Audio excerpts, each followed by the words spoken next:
I had to break out the Compaq Reliant because I can't find a single floppy drive ribbon cable, because I don't think the machine will respond without looking at the floppy. So this is the one with the bus capacitors on it. So it's a huge machine, this one. Found it in the street about 5 years ago. And yeah, there it is. PCI X this has got on it. Pentium 4, 478 socket, Prescott, hyper threading, but the capacitors are bursting open on it. Where's the floppy drive? Is that? I can't. Is it? Is that floppy? Yeah. I can't seem to find any. It's a shame because that's a really nice machine, but yeah, the capacitor's all falling apart on that one. Right, that's under there. I've just removed all this whole desk. I put this in the corner. This wasn't here about 4 days ago. Ugh. Okay, I've got it stacked up there, on top of the Pentium D. Right, I'll put this in, and then what I'll do is put that there so we can see what we're doing. Okay. Right, there it is. Right, so got it in there. That's the floppy disk. Ooh. It's a Scalio T 360 Siemens box, but I don't know what happened to the machine because I found it in the street quite a few years ago.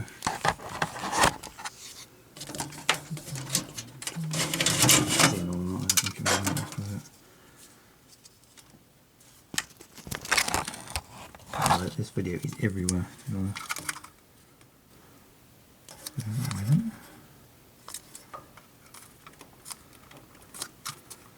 Okay, and I want to plug in that power cable that actually works on there.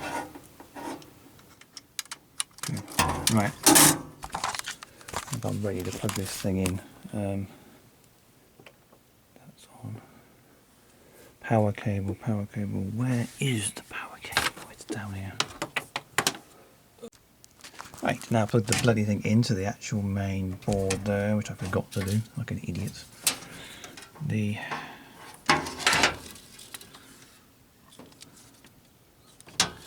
So again.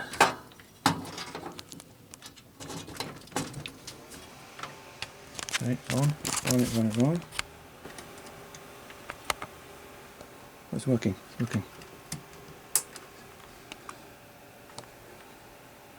Got this little blue light on it, which is really neat.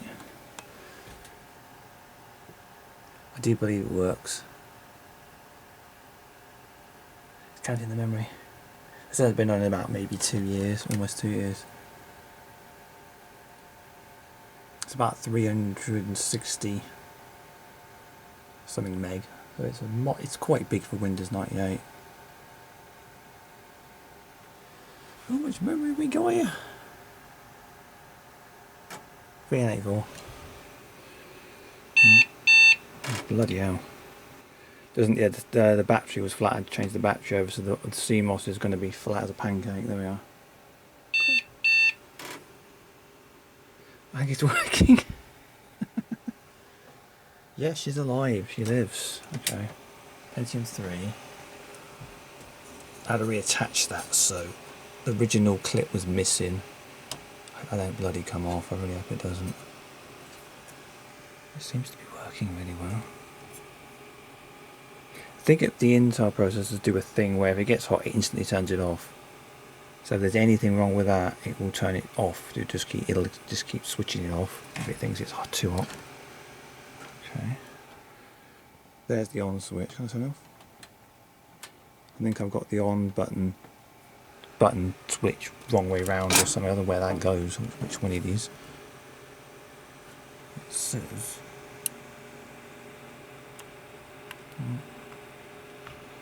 focus power switch, but I don't know which one it's on. floppy drive isn't doing anything there. There you go. I don't know. I've got some discs somewhere. See if it'll do anything. In my little cupboard. A big disc box. Good time for you. Yes. Let's see if this box is so good as this. 98 SATA disc. See what it will do with that. I don't know if it's... Oh, it is working.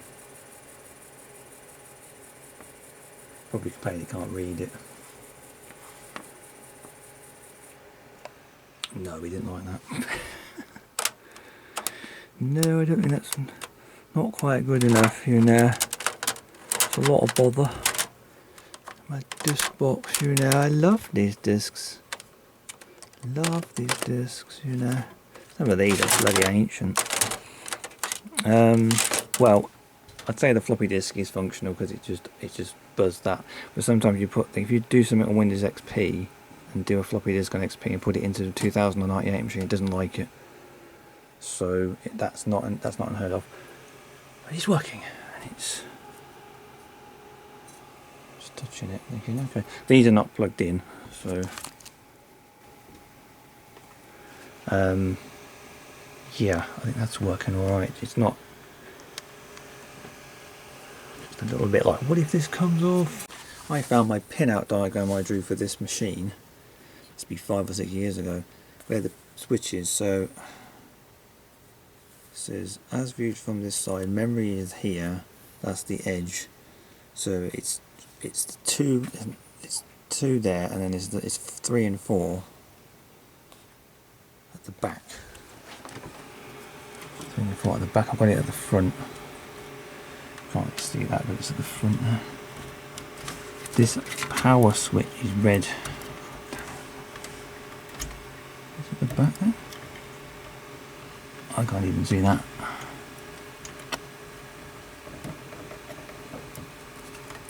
No.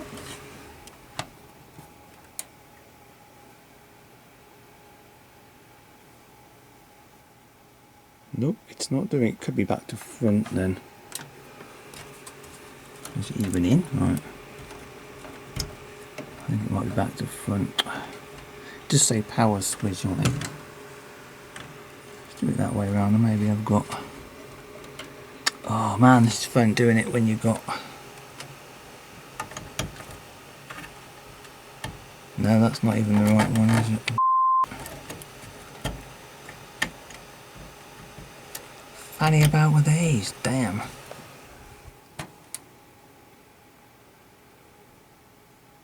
Nope, it's not. This is, she's being obstinate again. I know I got the right one. I know that's for this. That's for this. I can't see why I'm sticking that now. It's either back to front or it does work. It's not doing it. I'm not thinking. Yeah, it is in. I think I got it back to front. Oh man, this is funny. I can't work out where the bloody off switch is. Try that one. There it is. So if I do that right. There it is. I got it. That's so nice. I do like that button. Stop complaining.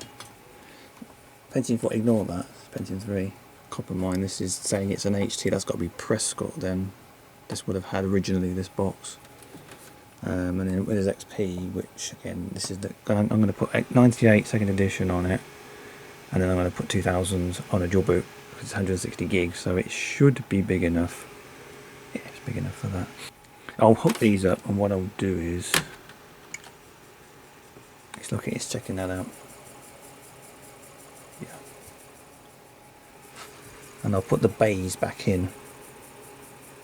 The bays, and then I'm meshing on the PS2 keep. Oh, it's complaining about that F10. Let's go into setup, shall we? Yeah, the date time. I'll set the date and the time on it. It's been asleep since late 18, I think. There's a pandemic.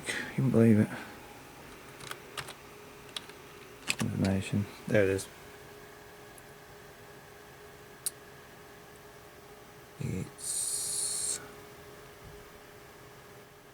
I did reflash this a couple of years back, 3 years ago, because I damaged it by turning it off when it was doing something and it didn't like that. I pulled the plug or something on it. We had a power cut yesterday, that was funny. I banged my head in the cellar trying to find a torch, that was funny. Yeah, 2001, this was the last ones I did for these, and this was before that Paco and bought Compaq, which is what this machine is. Alright, I'll set the date on this and I'll come back. That took me about 5 minutes to work out what way round that went inside there, and then how that goes in there. Bays, man. What's with the bays? Back, front, this side. Dusty actually. That. Right, so I've got to get that in here. I don't know, you can get it goes in like a slidey thing apparently. Okay. It's almost workstation this. Like that. There we are. Yeah, goes in there like that. Now, it's where things get interesting. If you want to get in on the act of putting a SATA drive in a non-SATA machine like this, this one has a little friction thing on it. I think it's only going to be applicable. I don't know which one it was. What's the crap is this one? Right, I don't know which one is which, but I'm going to have to. I'm not sure which one is which.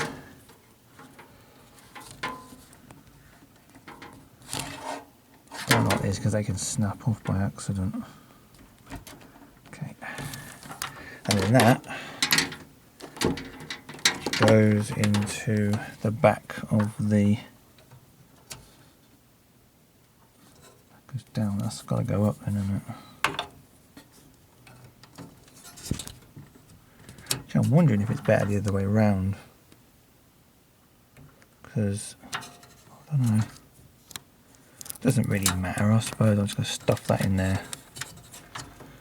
Right, so that's out of the way. Now I need to power it, and the way that we power it is this whole elaborate thing here. That goes. Where does that go? That old floppy drive power goes. Oh, shag it, that won't go in there. That won't reach. I'll have to pull the one out of there. Will that one go? That one, yeah, I'll swap it over. It doesn't make any difference really.